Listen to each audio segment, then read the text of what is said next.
All right. Welcome back, everyone, for another deep dive. You know how we do things around here? You send in the fascinating articles, and we unpack them together. And this one's a good one. I was really excited to dive into this. Yeah. Today, we're talking about something pretty simple, something you probably do every single day, walking. Yeah. But, but we're looking at it through a slightly different lens. We're exploring its impact on mental health, specifically depression. So someone sent in this study. It's called, Can Walking More Steps Per Day Help Keep Depression Away?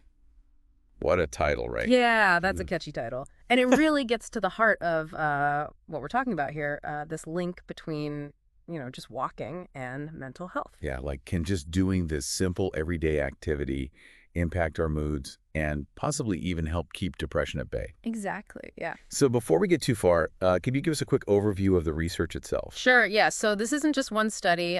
This is a meta-analysis, which basically means that the researchers looked at data from a whole bunch of different studies, 33 to be exact. Wow, 33. Yeah, 33 observational studies. So that means that they had a ton of information to work with, right? Like a very large sample A size. huge sample size. Yeah. Over 96,000 adults. Oh, wow.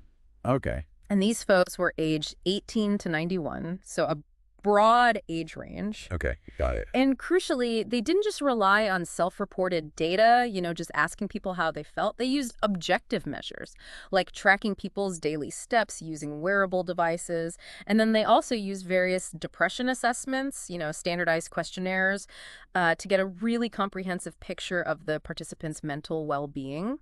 So they're looking at like sleep patterns, energy levels, and how often people felt down or hopeless, that sort of thing. Okay, that's good to know. Yeah. So it's not just subjective feelings, it's actual data. Right. It's as good as it can be, yeah. Okay. So what did they find? Well, here's the big takeaway. They found that people who consistently hit 7,000 steps per day had a significantly lower risk of experiencing symptoms of depression. 31% lower, to be precise. That's almost a third. That's pretty amazing. So you're saying that just by getting in a good amount of walking every day, people can actually lower their risk of depression by that much? That's what this meta-analysis suggests, yeah. Fascinating.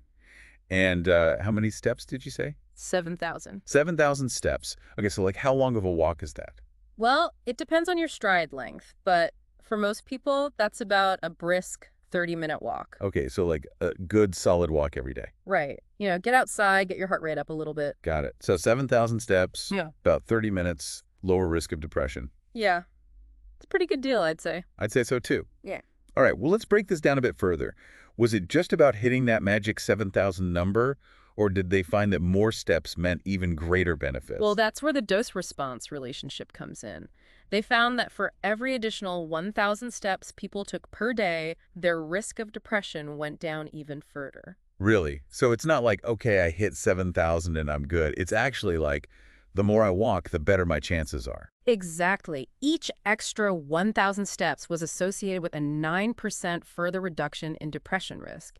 So it's like a cumulative effect. The more you move, the better your mental health might be. Wow. That's pretty motivating to hear, actually. But being realistic here, 7,000 steps every single day, that's not always easy, right? Like, what about those days when we're just slammed with work or family stuff comes up or, I don't know, the weather's awful? Right, yeah. Is any walking better than none? Oh, absolutely. Any movement is better than none. And, it's important to remember that this was an observational study. So it shows a correlation, a link between walking and a lower risk of depression. But it doesn't necessarily prove cause and effect. There could be other factors at play. Right. It's not like a magic bullet. Exactly. But the findings are strong, and they definitely suggest that walking can be a powerful tool for supporting mental health. Okay, that makes sense. So even if we can't always hit that 7,000 mark, even a little bit of walking can still make a difference. That's right. Every step counts. Okay, I like that. Every step counts. But why, though? Why would walking have this effect on our mental health? What's the science behind this connection? Well, there are a few things at play. First, like with any exercise, walking releases endorphins, those feel-good chemicals in our brain. They act like a natural mood booster. Oh, yeah. I've definitely felt that after a good workout. Right. And on top of that, walking can actually reduce stress hormones, like cortisol. So it's not just about adding good stuff, it's also about taking away some of the bad stuff, those chemicals that contribute to stress and anxiety. Yeah, I know when I'm feeling stressed, going for a walk always helps me feel a bit calmer. Exactly. And there's more. Walking can also improve your sleep quality. And we all know how important sleep is for our mental well-being. Not only that, but just the act of achieving a goal, even something as simple as walking a certain number of steps, can boost your self-esteem.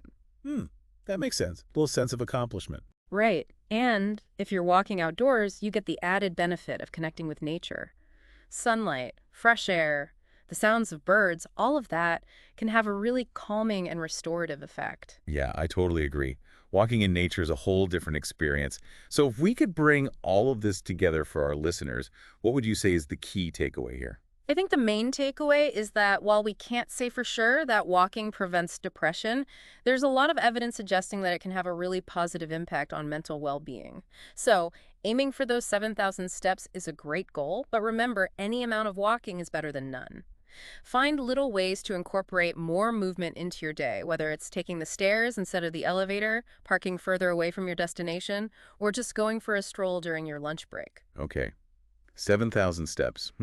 That's a good challenge. It is. I'm definitely going to try to incorporate more walking into my day. I think we all should. And even if we can't hit that 7,000 number every day, starting small and gradually adding more steps seems like a good approach. Right? Absolutely. Small changes can lead to big results.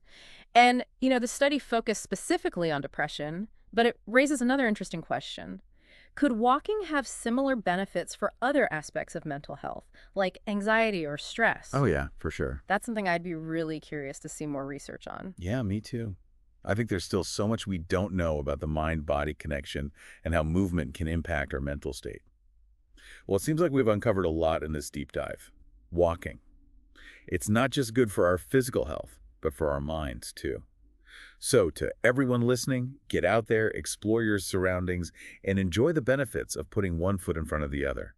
You might be surprised at the positive impact it can have on your overall well-being. Couldn't agree more. All right, that's all for today's deep dive. See you next time. See you then. Bye. Bye.